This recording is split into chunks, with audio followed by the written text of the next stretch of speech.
ऋषि, वो विराट कोहली और अनुष्का आए थे। विराज बैठ प्रसन्न हो। ठीक। हाँ, नहीं, ठीक ही रहना चाहिए। हम आपको अपने प्रभु का विधान बताते हैं थोड़ा सा। जब प्रभु किसी पर कृपा करते हैं, ये वैभव मिलना कृपा नहीं है, ये पुण्य है। पुण्य से एक घोर पापी को भी बहुत, देखो, पाप करके भी उनका कोई पुण्य है जिससे वो सुकृत पूर्व के सुकृतवश चल रहे हैं, नया पाप है। ये वैभव बढ़ना या यश बढ़ना, ये भगवान की कृपा नहीं मानी जाती। भगवान की कृपा मानी जाती है अंदर का चिंतन बदलना, जिससे आपके अनंत जन्मों के संस्कार भस्म होकर और अगला जो है वो बड़ा उत्तम होगा। अंदर के चिंतन से होता है, बाहर से कुछ नहीं होता। महत्व अंदर का चिंतन। अच्छा, अंदर का चिंतन हम लोगों का स्वभाव बन गया बहिर्मुखी। बहिर्मुखी मतलब बाहर, बाहर यश, कीर्ति, लाभ, विजय, इससे हमको सुख मिलता है। अंदर से कोई मतलब नहीं रखता कोई विरला ही अंदर से। अब क्या होता है, भगवान जब कृपा करते हैं तो संत समागम देते हैं, फिर दूसरी जब कृपा होती तो विपरीतता देते हैं, और फिर अंदर से एक रास्ता देते हैं। ये मेरा रास्ता है, ये परम शांति का रास्ता है, ये शांति का रास्ता नहीं। भगवान वो रास्ता देते और जीव को अपने पास बुला लेते हैं। बिना प्रतिकूलता के संसार का राग नष्ट नहीं होता। किसी को भी वैराग्य होता है तो संसार की प्रतिकूलता देखकर वैराग्य होता है। सब कुछ हमारे अनुकूल है तो हम आनंदित होकर उसका भोग करते हैं। जब हमारे ऊपर प्रतिकूलता आती है तब ठेस पहुंचती है कि इतना झूठा संसार, तो अंदर से भगवान रास्ता देते हैं, ये सही है। भगवान बिना प्रतिकूलता के इस संसार को छुड़ाने का कोई भी औषधि नहीं रखी। आज तक जितने बड़े महापुरुष हुए हैं, जिनका जीवन बदला है, उनको प्रतिकूलता का दर्शन करके बदला है। तो कभी प्रतिकूलता आए तो उस समय आनंदित हो कि मेरे ऊपर अब भगवान की कृपा हो रही है, कि मुझे सतमार्ग में चलने की प्रेरणा मिल रही है। अगर सतमार्ग छूटा हो, ये सब तो एक सेकंड के लिए आप विचार कीजिए। अब अपना सुधार कर लो, अपने जीवन को सत्य में ले आओ, तो अगला जो होगा वो बहुत जोर का होगा। चाहे जन्म हो तो श्रीवान, कुलवान, धनवान, वैभव संपन्न ऐसे, और भक्ति की अनुकूलता, भक्ति की अनुकूलता। खास बात श्रीवान, धनवान, कुलवान नहीं, खास बात भक्ति की अनुकूलता। अगर इस जन्म में भगवत प्राप्ति नहीं हुई तो भगवान श्री कृष्ण ने गीता में कहा है कि मेरे भक्त का नाश नहीं होता।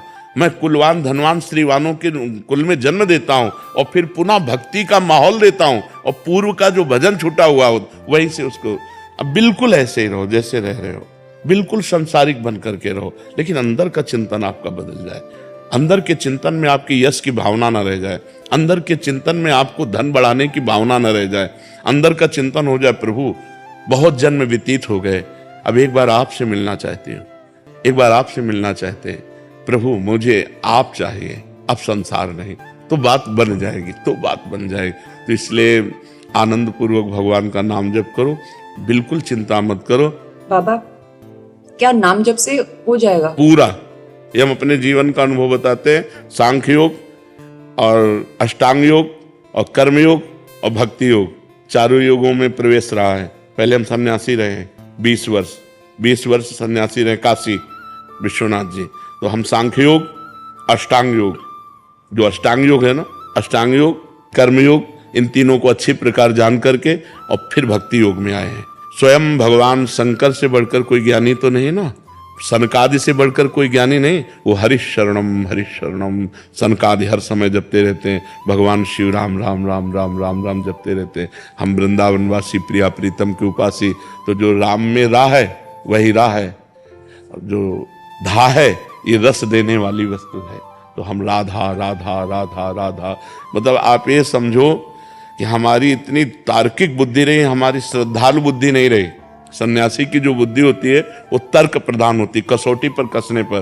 तो हम केवल भावुकता में राधा राधा का प्रचार नहीं कह रहे कि हमने सुना और ऐसे ग्रंथों में पढ़ा, ऐसे कह रहे, स्वयं स्वाद लेके कह रहे और विश्वास के साथ कह रहे कि यदि आप राधा राधा जपते हो तो इसी जन्म में भगवत प्राप्ति हो जाएगी, इसी जन्म में। जैसे किसी से कहा जाए कि तुम सत्य बोलो, मंदिर में चढ़ के बोलो, तो हम मंदिर में नहीं, हम वृंदावन में बैठे हैं। करोड़ों मंदिर इसकी समानता नहीं कर सकते, भगवान का परम धाम है। अगर राधा राधा नाम चल रहा है तो इसी जन्म में भगवत प्राप्ति हो जाएगी। हमारी आखिरी श्वास यदि राधा, तो मुझे श्री जी की प्राप्ति, भगवान की प्राप्ति हो जाएगी। इसमें कोई संशय नहीं और किसी साधनों की कोई आवश्यकता नहीं। आप केवल अंदर ही अंदर चलाइए और लिखिए। देखो, हम जो कह रहे हैं उसको समझो। बहुत अधिक नाम जपने की हमें चेष्टा नहीं करनी, कम संख्या हो लेकिन मन लगा करके हो। जैसे हम, अब देखो, आप लिखो राधा, अपने दिमाग में लिखो, खुले नेत्र लिखो या बाहर देखो, दिखाई दे रहा है राधा लिखा हुआ, वही कान में सुनो राधा, वही अंदर उठाओ राधा, ये तीनों का एकाकार हो जाए तो ये करोड़ों नाम जप के बराबर है। देखो, जैसे हम बोला राधा, ऐसे हम 1000 राधा नाम बोले तो हम बोला राधा, ये उपांशु है, इसे उपांशु कहते हैं। राधा राधा राधा राधा 1000 बार, ये उपांशु हुआ। अब ये ऐसे उपांशु हम 10,000 बार जप करें, अंदर देखते हुए बोले राधा, उपांशु 10,000 बार नाम जप करने का फल एक बार मानसिक में है। इतना बड़ा फल है ये। ऐसे राधा राधा राधा चल रहा है, नेत्रों से हम उसे देख रहे हैं, कानों से उसे सुन रहे हैं। आप देखना कि अगर मन भगेगा तो आप लिख नहीं पाओगे राधा नाम, अगर लिख रहे हो तो मन भगेगा नहीं। तो चाहे 10 बार लिखो, 100 बार लिखो, लेकिन एक अभ्यास बनाओ ऐसा कि कुछ समय शांति से स्नान आदि करके बैठ गए और राधा राधा लिख रहे हैं, उसी का चिंतन कर रहे हैं। इसे अपना जीवन बना लो, फिर आप परिणाम में खुद देख लेना। कोई घाटे का सौदा तो है नहीं, ठीक है।